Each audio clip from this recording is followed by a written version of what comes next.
Thank you. Good afternoon. I'm glad to see everyone here, and I wanted to thank Rakuten for inviting me to come speak about something that I'm very passionate about in terms of where the future of cloud platforms is going. So I'm excited to share some of what I believe the vision should be, but we'll leave time at the end for Q&A, and I invite everyone to ask me any question that you want. So the first thing is what's in the name. I always talk about a next generation cloud platform. And a lot of software and infrastructure, we always talk about what's next, what's coming. The first thing is cloud. And cloud means a lot of things to a lot of people. There's some definitions of cloud that are offered within the cloud computing nomenclature, so to speak. And they usually come from standards bodies like NIST, the National Institute of Standards for the world, and they also come from analyst groups like Gartner. However, these are what Gartner and NIST say about cloud computing. And I'm not going to read these to you, but you can tell that people even at this level are struggling with what cloud and cloud computing means. For me, it simply means a continually evolving way to interface with technology. In my opinion, that's all it is to it. And it doesn't matter where the technology is. The technology can be on-premise, it could be in this room, it could be in a large data center, right, a provider. But if you think about like all the mobile devices that you use that are really pushing the envelope for what we determine as cloud computing, most of them don't have the concept of file systems or operating systems or kernels. All right, that's kind of abstracted away. You're just interfacing with your phone trying to get information or buy things with e-commerce sites. So it's a continually evolving way. Yet if you look at where cloud computing is today, most of us, I would imagine, think of cloud computing as provisioning servers with Amazon or Rackspace or Google or Azure. And we're still worrying about what kernel am I going to put on? How much memory do I need? How many disk drives do I need? So although we don't have the physical server anymore, we're still doing kind of the similar, same things that we've done in the past. There's different service models within cloud computing. I'm not sure if everyone's familiar with these, but there's usually three. They're pronounced SaaS, PaaS, and I always say IaaS.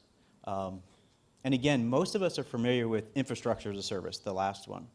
And that's, again, when you spin up a virtual machine on Amazon, per se. Software as a service is actually extremely popular, and people don't realize how much they're consuming it. But that's actually one of the biggest areas that's driving, believe it or not, the middle service model, which is platform as a service. These can be hard to define as well. These are the ways that I look at these service models. In terms of software as a service, it's something that you consume through an API. For example, a lot of web pages and such have actually become software as a service. You're interacting with a software model, but you don't have the software on site. Platform as a service is the newest one to the bunch. It's still in its what I call first generation.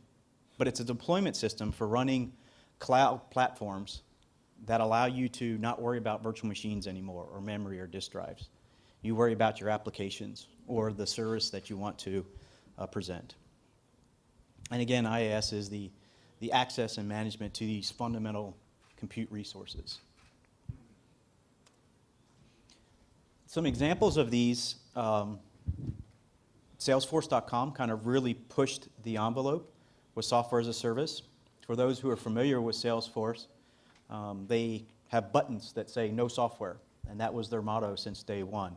And at the time when they actually came out, it was really a pioneering effort to do what they were trying to do. Software was still being sold on CDs, and you paid for the software and you got it and you had people install it. Newer ones such as Workday, which just kind of came on the scene and went public, I think just a couple days ago, and of course Google Apps. In terms of the new kid on the block, platform as a service, some of the early incarnations of that were like Google App Engine and Heroku, and they've continued to evolve. They were followed by things like Windows Azure and Cloud Foundry. And then infrastructure as a service, which is actually the most mature, Amazon Web Services, things like Rackspace, Windows Azure, and Google Compute Engine, and Rakuten's own Fusion, I think, service. One of the things I'd like to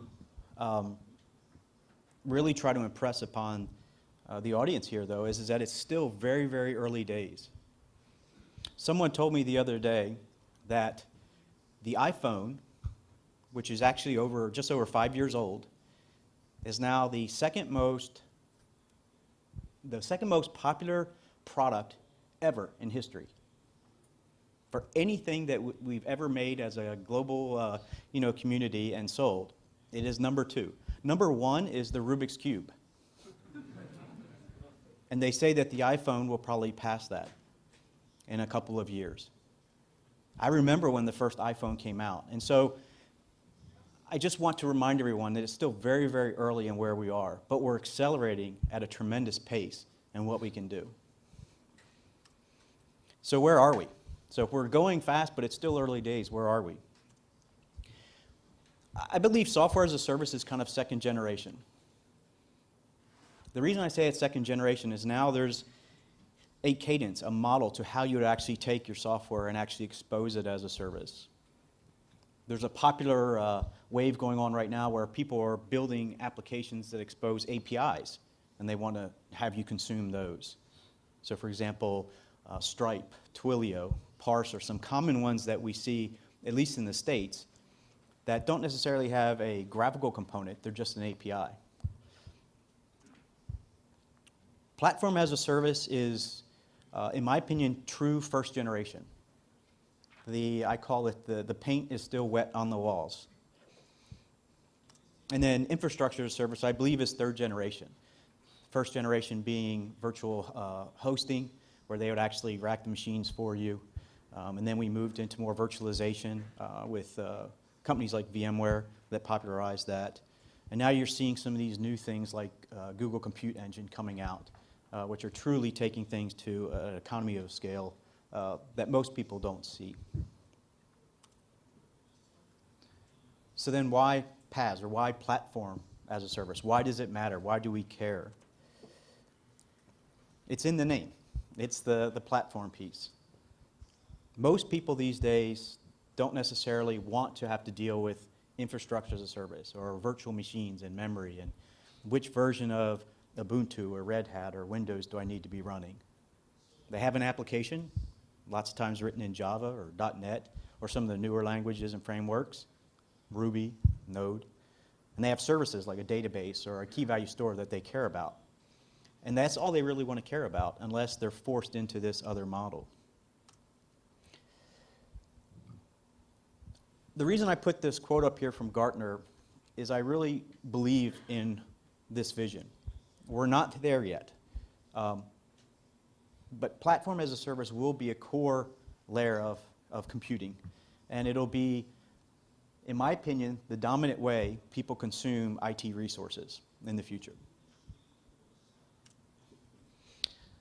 So why platform as a service? Well, application development is getting faster and easier. But deployment was still very slow and painful. Even with things like Google App Engine coming on and Heroku, as we were working on Cloud Foundry when I was at VMware, we were looking at people being able to develop applications in 2 or 3 weeks, and it would take them 6 months to deploy. Sounds funny about 6 months. It can't be that long. And so I went and talked to other customers, and 6 months was actually pretty good. There was a couple customers that it would take almost a year to put an application into production. Scaling was difficult. As load happened on these systems, as you can tell, if it took you 6 months to deploy it, it took you a certain amount of time to actually scale it as well. And usually you didn't have that time, right? There was a need to get this, the scaling component a lot easier. And managing services. And this one's subtle, But anyone out in the audience use MongoDB?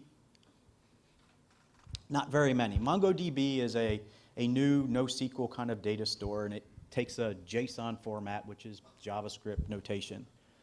What was powerful about MongoDB is that the client side of it was very easy compared to traditional methods of accessing databases and SQL and things like that.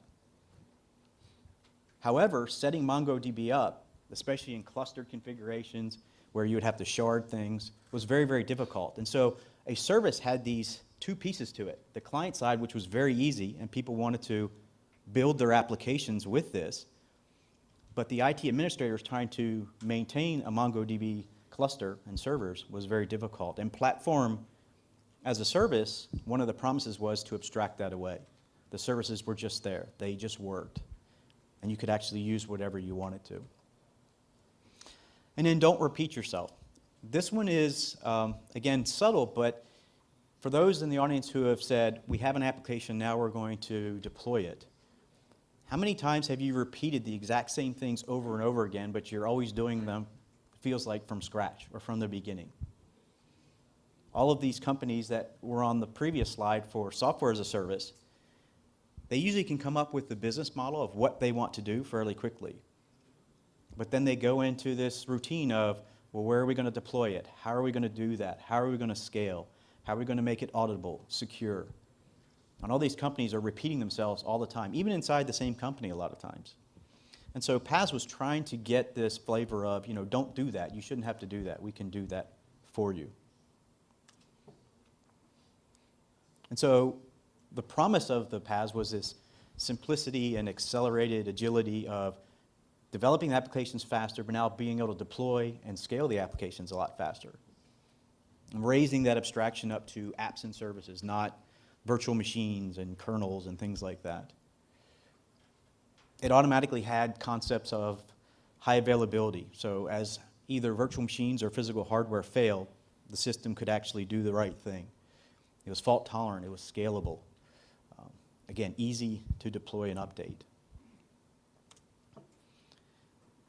And so some of the early implementations of that were Google App Engine. And I actually also worked at Google for about 5 years while App Engine was coming out. And it was amazingly powerful because within Google to deploy a production service was also very complicated. People might think Google was totally different and everything was rainbows and unicorns, as we say. But it wasn't. It was very, very hard. And so actually a lot of people started internally using Google App Engine for internal products and services at Google. But Google and Google App Engine, it was off-premise only, meaning it was a public service. You couldn't actually bring it on-premise. When it launched, it was a single language, Python. And what was actually even more telling is that Google App Engine said, bring all of your apps, but to get in the front door, you have to rewrite them all. There is no such thing as a database. There's proprietary APIs for things like Bigtable, and Megastore and things like that.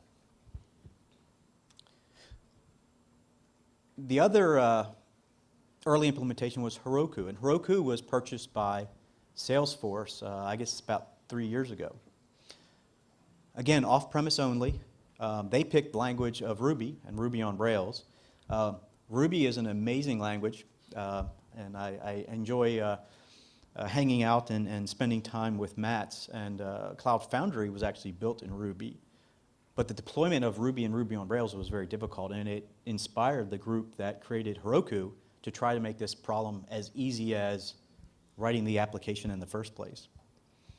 But it was a single language, it was off-premise only, and it had some quirks. There was a read-only file system, and there were certain ways you had to interoperate with the platform using GitHub or Git repositories. But these guys were pushing the envelope. They were going where no one had really gone before. So what was right?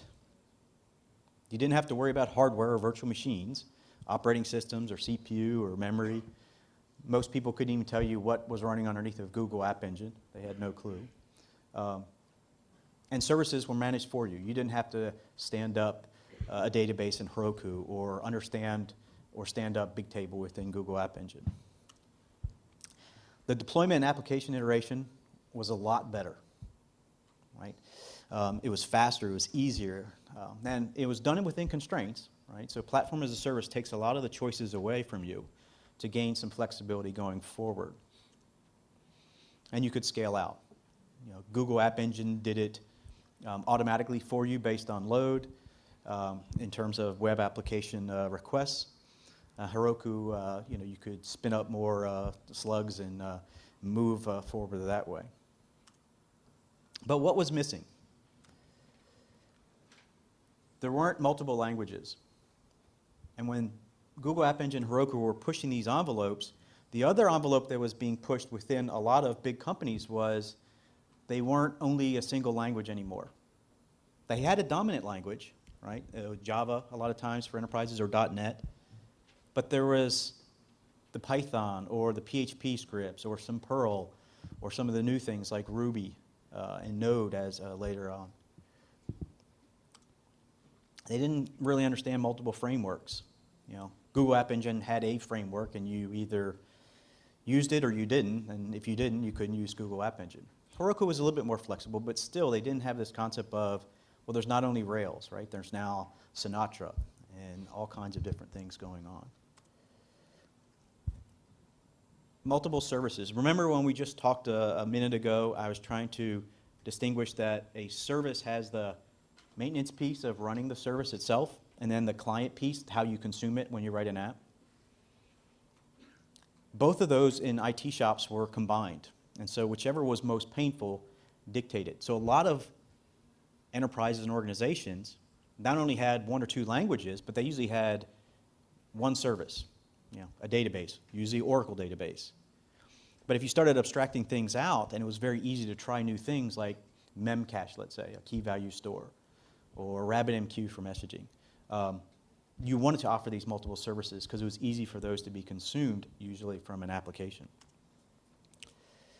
And the big one was, if you really liked what you saw, you couldn't bring it in-house. You couldn't have it running inside of your building. And the ecosystem. It was hard for people to innovate and add things into Google App Engine that other people could consume. Now, Heroku realized this early on, and they came up with an ecosystem play of their add-ons, which is extremely powerful. But it was really lacking at the time. And so, back in 2003, Paul Maritz had been asked to take over VMware.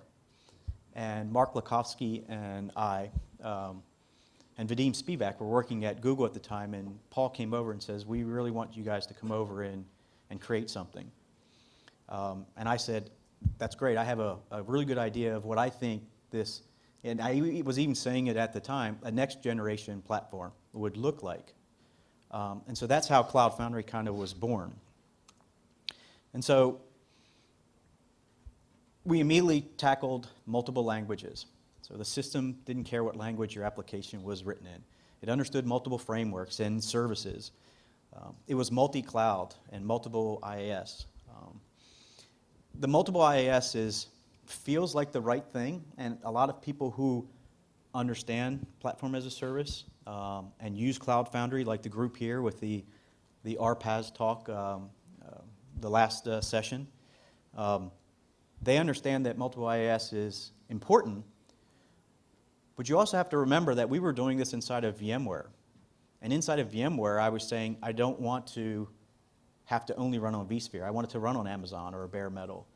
And so that was an interesting challenge at the time to get that passed through. And then the big one, hybrid, public or private or both. And the private one was one that we really wanted to nail. And we felt the only way we could actually do that is by the last bullet, which was open sourcing it. We all thought it was the right idea, but it took quite a amount of time within VMware to have that decision blessed and it actually be open sourced. But what was still missing? It still wasn't enterprise aware. So the concept of a developer having an easier life and things are easier and I can deploy applications very quickly was great. But there's a lot of people and interest within an enterprise that were not being looked at.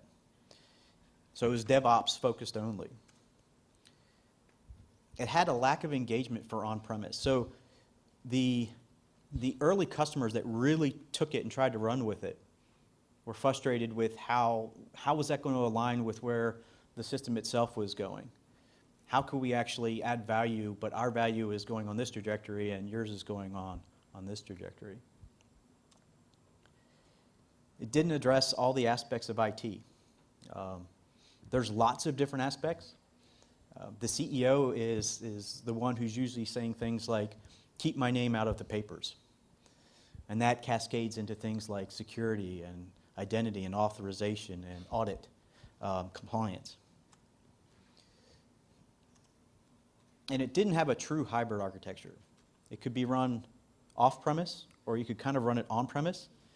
Architecturally, the way I had designed it and the team and myself built it, you could kind of do it, but it really wasn't there. And it actually has gotten to the point now where a lot of people actually say hybrid architectures are a pipe dream. You can't actually do them at all. I disagree with that. I think you can, but a lot more thinking needs to go into it. And this concept of independent interfaces and blended execution. I'll talk a little bit more about that in a second. So again, Gartner is sitting there, and they kind of know where we are, but they are more interested in where we're going. And they believe there's a massive opportunity for someone who can actually address some of these problems. So what are the needs of the enterprise? Most CIOs that I've spoken to, if I ask them to boil it down to what they really, really care about and what they need, it's keep the applications I have running, right? Isolate me from faults in the hardware or in the infrastructure, and then allow me to develop the new applications faster and get them deployed. That's pretty much it. I mean, I've talked to a lot of CIOs, and they always say pretty much the exact same thing. They have different language to say it, but they say, you know, the stuff I have running has to keep running and has to, I want to spend less energy and effort to keep them running, and the new stuff that I have to do, help me make me do that faster. So then, what's in the name in terms of this next gen? So the opportunity is, a lot of enterprises are now looking at cloud strategies with saying, how are we going to do this? Not, why would we do this? How many people in the audience, does their company who they work for have a cloud strategy? A year ago, did you have one, or were you still trying to figure out what that might be? I think platform as a service, where we want it to be, has been validated as an idea and a future promise, but we're still stuck in this first generation. Customers want this next generation. They want the Windows 95 to Windows NT leap, which at the time in Microsoft was a very, very big deal that went on in there. People were working inside of Microsoft on Windows 98, and Bill Gates had this idea to create a totally new group to start from the ground up to build Windows NT, which would then be essentially the future kernel for all of Windows operating systems. And I think customers want something like that in the PaaS. But cloud platforms and services, and the services to support them, I believe are front and center.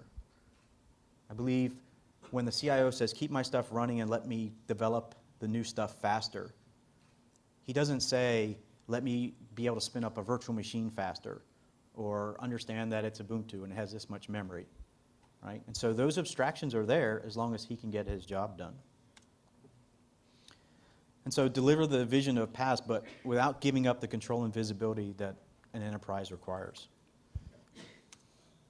So it needs to be production grade. The control and visibility. These are things that, as an application developer, you don't care about.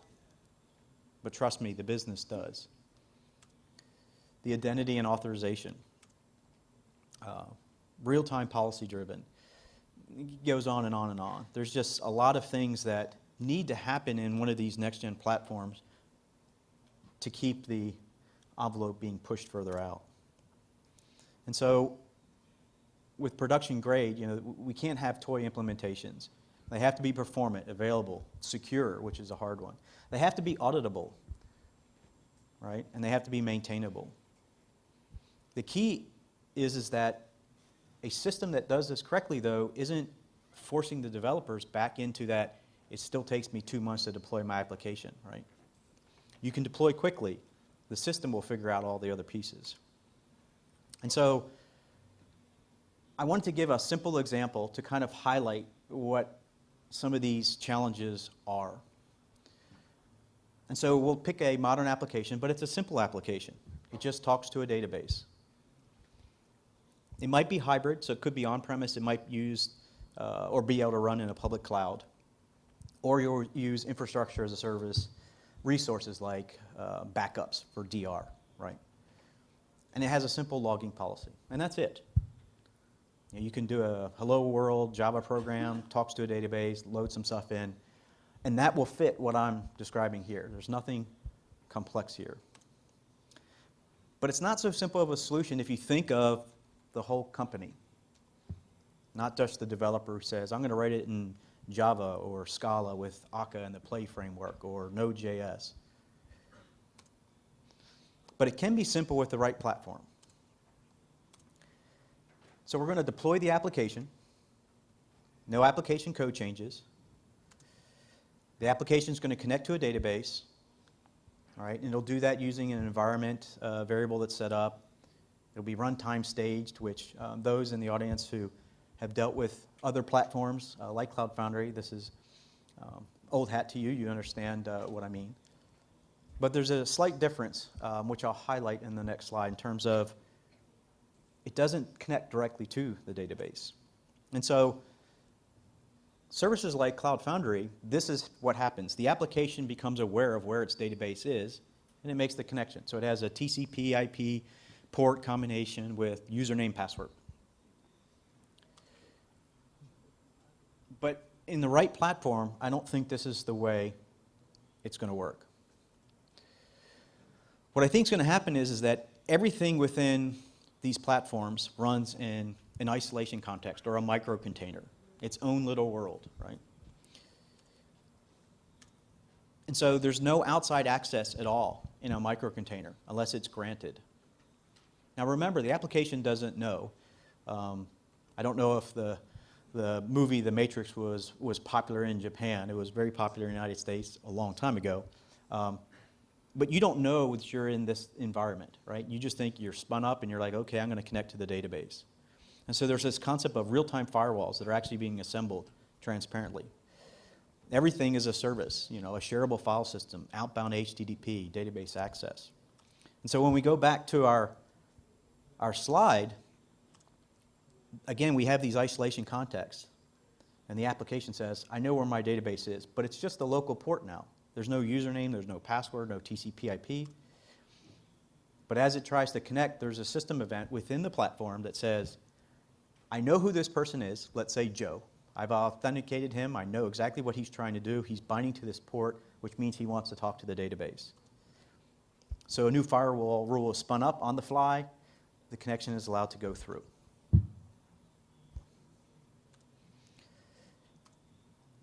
But now we've got a logging policy. And we don't want the application developer to worry about this. The business has to worry about it. The developer doesn't. But the logging policy is actually just based on the connected data source.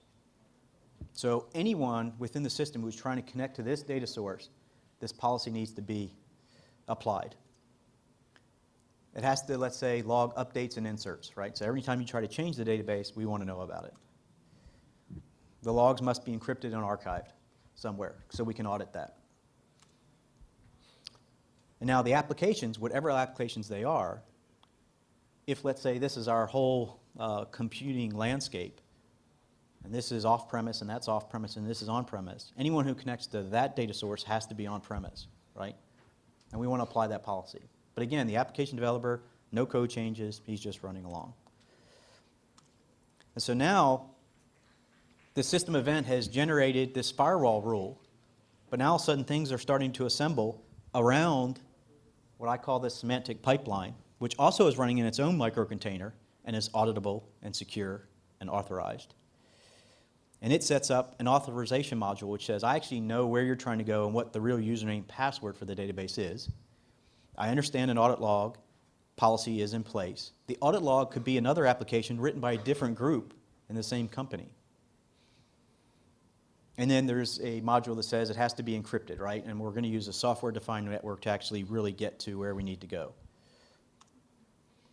And then the geofencing piece. If the application isn't running on-prem, we'll actually move it dynamically for you. And so going back to this slide, this simple application and what feels like a simple business requirement that we have an audit log for anyone who changes our database, now all of a sudden is becoming fairly complex. And if that business requirement for the logging is tied in with the application developer, which is what it is in most enterprises, right? I'm the old guy doing the logging policy, and you guys are the new hotshot developer, and it takes you 4 days to write the app, and it's totally tested and everything. It's got Jenkins from the Jenkins service from the CloudBees guys. And it takes me, 4 months to get my act together and get the logging policy right, and I keep changing it. And so I'm slowing you down, right? The right platform will allow us to have these independent interfaces to the system, but those blended execution, that's what I was talking about earlier. And so what about updates to the app? Do you have to go and talk to the old guy that's doing the logging policy? What happens when I update the logging policy? Do I have to go talk to you and say you have to relaunch your application? What is a meta service? I call this logging service a meta service. What about updates to the logging policy, right? So there needs to be these concepts of independent interfaces for the app and audit. In other words, you develop the app, you change the app, you redeploy it, you're good. Right? I change the logging policy, I deploy it, it finds all the running instances that need to have this policy applied, they apply them, there's no downtime, it just works. Independent, what I call lifecycle management. I can be in control of my destiny with the logging policy, and you can be in control of your destiny with the application. And then policy on policy. What I mean by that is the geofencing, right? There's now a policy that says if we apply this other policy, this one is in effect as well, which is the geofence piece. And then the audit log needs to be encrypted, archived, and it has to be auditable by an external agency. And so a not so simple solution to what feels like a simple app and a simple policy. I think it's possible with the right platform. I think as we try to push the abstraction layer with current technologies, a lot of times people who are doing this run into this, right? It's very frustrating. You want to use these technologies, but then you get pulled right back because of exceptions to the rule, so to speak. And so this next-gen cloud platform, right, it has these things in it. It has control and visibility. It understands where your app's always running. It understands identity and authorization. It understands it to a level that it could say, I understand username, password, tied to Active Directory or LDAP. But it could also mean that there's a policy that says, if the same person who authenticates with the system is now trying to deploy a production application, I want multi-factor authentication that uses a one-time pad, or I want a certain certificate, or you have to be on a VPN, let's say in the building, to actually do that. The real-time policy decisions. If I all of a sudden have the CIO come and tap me on the shoulder and say, hey, anyone who talks to that data source has to be geofenced. Do you know that, right? And I was like, no. I shouldn't have to go and talk to all the applications that are talking to this data source. I should be able to just say, here's the policy, and the system does the right thing. Semantic awareness of communications is extremely important, extremely hard in terms of doing that. But there's a massive opportunity if you can actually pull it off. Think about the audit log where I said, I only log updates and inserts. How do I know it's an update? How do I know it's an insert? How do I know that if the data source is Postgres versus Oracle versus something like Redis? The security and isolation is extremely important. especially as people talk about multi-tenant environments. And it needs to be extendable, both inside and out. And for those in the audience who have used something like Cloud Foundry or another PaaS solution, you need a way to be able to innovate for what you're trying to get accomplished from the inside of the system without having to be totally aligned with the keepers of what they call the kernel, so to speak, and metaservices aware. Metaservices is this interesting concept of, as I was talking to different companies and asking them, where do you spend your resources, like your headcount? I really thought I would see most of the headcount in new web applications or mobile applications. But at least the companies that I talked to, which were about 24, it always seemed to break down to about 10% was on the new web and mobile apps.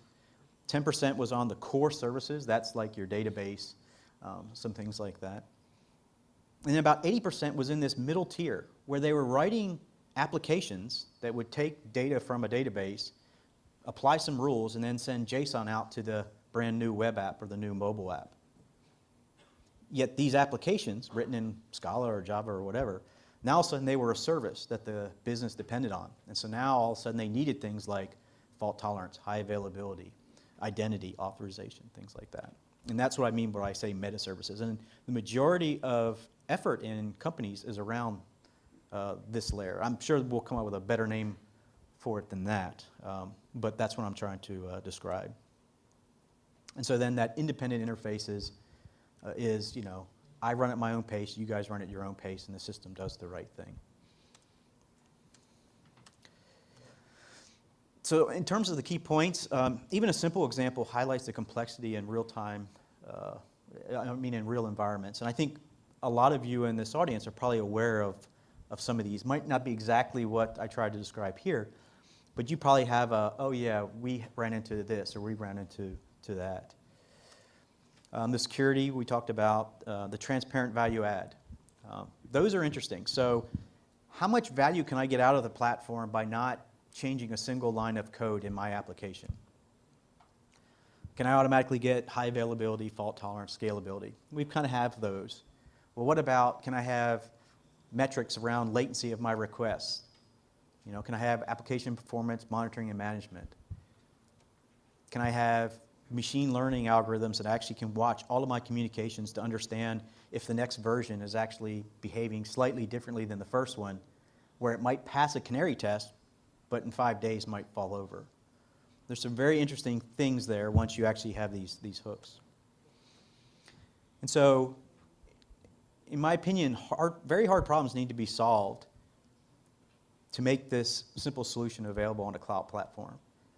But I think the time is now for the community at large, you know, around cloud computing to do that, and they are doing that. You see things like the OpenStack initiative on the IaaS, and they're really starting to tackle some of the hard problems and really starting to gain momentum around solving some of these. I think platform as a service and software as a service need to do the same things. And so don't shy away from solving the hard problems. You always want to say, no, we'll do that later, or we'll just kind of do this for now. I think now is the time to step back and say, okay, these are some hard problems that we actually need to spend some time on and solve. And so stay tuned. Apcera is the company I founded to kind of try to deliver on this vision. And thank you.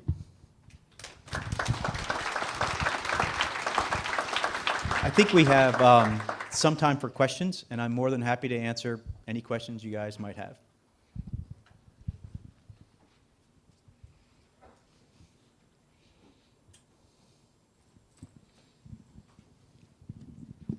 Okay, so thank you very much. It's a very interesting talk. So you mentioned the several problems in existing PaaS. I think there are real problem, but I think so there is another problem in the PaaS, which is so you don't talk about. So I mean that there is no accounting mechanism. I mean that a mechanism to get mechanism is for a service provider to get the money from the users. who's provided with their service.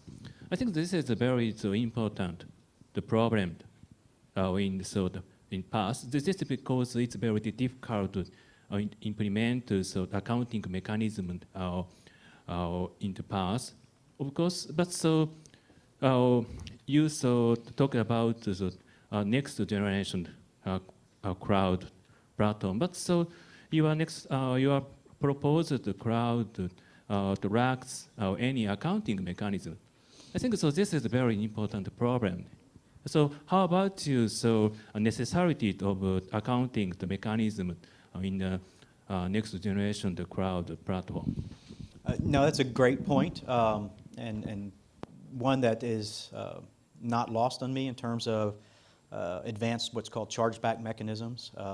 I was at a dinner the other night with some of the hosts from Rakuten.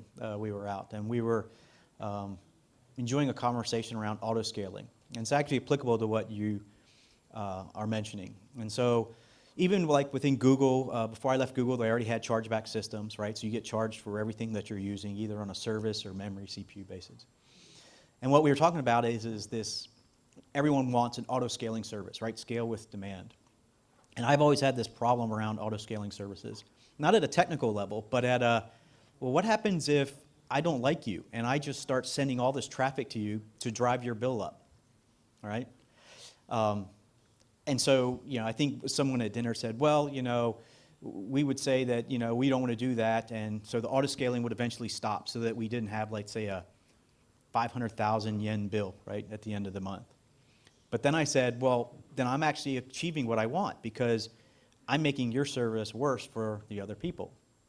And so the visibility into the system with accounting and chargeback, like you talked about, I think is critically important, but at the same time, even more visibility to say, and the example we gave at dinner was, I said, I want a system where I get paged, I pick up my smartphone, I see that there's a traffic spike, I click on a dot, it says it's coming from Derek, and I know Derek is my enemy, he's trying to do bad things. I click, say, deny, just for Derek. I put my phone back in my pocket. And so we are not there yet, but the chargeback accounting, the transparency, the audit, so there's an audit log for every single action within the system that is there and it's secure, and if you need it, you can get hold of it. So I totally agree with what you're saying. Any other questions? Yes. Thanks very much for a wonderful talk. I've got a security role at my company at Kobo, and I'm also involved with the pretty fanatical security group called OpenBSD. And fanatical and security people generally have this fundamental problem with putting a firewall on in the cloud, for example. I was wondering how do you actually, there's two problems, there are two questions that I have. One is, how do you manage different data classifications in different security domains on shared tenant kind of infrastructure? And the other question is, can you actually, if you can go into a bit more detail regarding the firewalling, because from my perspective, the cloud, and you're more the expert than I am, but the cloud is similar to when, before the .com bubble. Everyone assumed that e-commerce was secure, and from from the outside looking in, it looks like that. But in fact, once you enter your credit card details, that stuff gets around via sneaker nets, and so you don't really know what's going on behind the scenes. And I had this kind of assumption that it's kind of like that, but I'm more curious about the firewalling aspect. Sure. It's a great question, and the first thing I'll say is I don't have all the answers. I believe that we understand the problem enough that we've spent probably the majority of our time with 3 people, myself included. All we've been working on is being able to secure and audit the state transitions within our own system. And so I won't bore everyone, but I'm happy to talk to you afterwards. But we've actually even gone beyond bearer tokens. So we have rollable proof key encryption within our system that would actually be responsible for changing the firewall. The firewall would be outside the microcontainer. You can't see it. And every single state transition is not only authenticated and encrypted and auditable, but it's also secure in terms of no one else can tamper with it, and we know that. Once that happens, though, an application can still maybe do the wrong thing.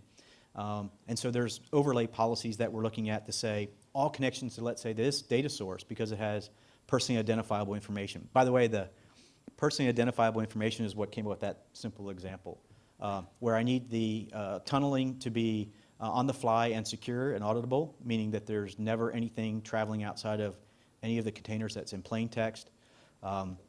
We have the update and insert, but there's also this concept, if we are semantically aware, we can actually look for you doing things like having a secure connection to a database and pulling out a credit card number and then sending it off somewhere else that you're not supposed to.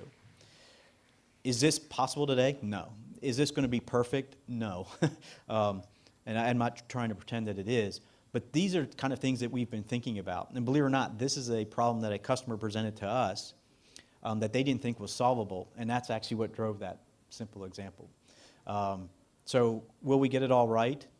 No. Will we be able to audit everything we did when it goes wrong? That's what we're trying to do right now. And we're trying to be able to secure at, let's say, a Suite B compliant, if Suite B compliance means something to you in terms of the three-letter agencies in the United States, they require that for all communications for state transitions. We have that today in our system. So that firewall rule that gets flipped that's exactly what was supposed to happen. Now, we can always make a mistake, but the communications to actually flip it and the audit trail that said exactly who flipped it and why it was flipped and what policy generated it, we've been putting a tremendous amount of effort into that just for those reasons. I know the OpenBSD community very well, and hopefully we can have something where, it would satisfy what they're looking at. And our system is, it's not just apps and services. Apps and services is what the developers are looking at, but underneath there could be policy that says that anyone that talks to this data source has to have an OS kernel image that's OpenBSD, and it has to be this exact version, and it has to be, SHA-1 and everything so that we know no one's ever tampered with it. So great question. I know we're not where we need to be yet, but we're trying to solve those type of really hard problems without affecting the developer experience. So our hope is that application and that simple thing with all those things going on still takes like 3 seconds to deploy. And if the light turns green, you're happy as a developer, but the whole business is happy because everything that we're trying to do as a business, and the people who say we want to run OpenBSD, we care about, buffer overflow problems, we care about personally identifiable information. They have a way to affect the system to get what they want as well. Any other questions? I know I'm standing in between you guys and Beer Bash, I think, so that's probably not good. Okay, it will be the last question. Okay. Thank you. There are so many standardization activity around cloud computing. Do you think is it useful for next generation cloud platform or useless? Very, very good question. I have a tainted answer. So it's probably the wrong answer, but de facto standards, in my opinion, for something that's moving very quickly and needs to innovate very quickly, always work better than everyone stopping and trying to actually get an official standard. I always believed that prior to even my work at Google, but I saw that kind of firsthand at Google when the executive committee, which I got to kind of sit in on and be part of, was going to drive HTML5 regardless of what Microsoft and IE6 was going to do. And so they actually pushed the envelope in a de facto standard way, and then they backed back into official standards. I believe that's the way to do things that are moving very, very quickly. And I think if these interfaces are very simple, adoption will come, and you don't necessarily need the rigid standards today. You might need them later on. And again, I'm tainted, but that's my opinion. So thank you very, very much. I really appreciate the time. Thank you very much, Mr. Collison. Thank you very much for listening.